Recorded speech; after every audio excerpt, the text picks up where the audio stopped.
You know, the bottom line really is like, man, we came up in the streets and, you know, we was so magnetized to hip hop, you know, that it was like we paid attention to the stars. We paid attention to what they was writing. We paid attention to the way they was dressing, the way they, you know, their aura was, you know.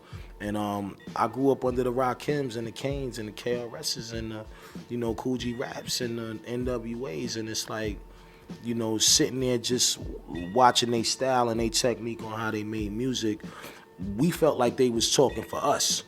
You know, whether it was Rakim and he was, you know, he was kicking my melody or something, and certain things that he might have said, you know, we would start to emulate them words. And yeah, you know what I mean? I take 7 MCs, put them in a line. You know what I mean? So now you walking around the hood like I'm looking for 7 of y'all. Where the fuck is 7 of y'all motherfuckers at right now?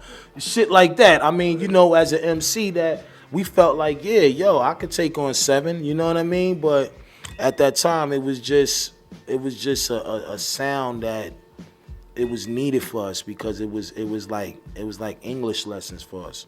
It was like school. So, you know, you came outside and you heard the Vapors, you know, Biz Markie, the Vapors, you know, records like that. It's like you felt like he was describing how you would feel and when you blew up, and people that didn't really fuck with you, now they fuck with you, you know. So did, you know, these songs started to be like, you know, paragraphs in our lives and shit. You know, lyrics, that's all the shit we ever always was really paying attention to. I give a lot of that credit to RZA and GZA, you know, because they was the most passionate at that time back then.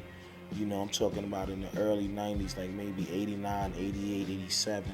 You know, these dudes was going to big jams and, you know, battling. And, you know, GZA at that time, his lyric game was stupid back then. Like anything he said back then, it was like, let me listen to it, you know.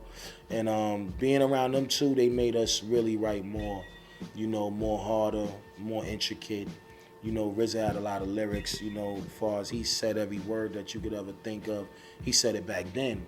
You know, it could be a word that I could say, you know, audience or you know what I mean, audio. He'll have something that rhyme with that real quick though. He maybe have like 4 or 5 different words that you like, oh shit, I didn't even think of that word.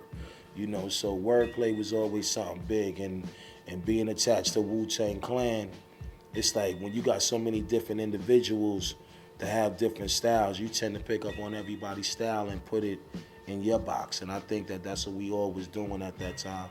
We was feeding off each other.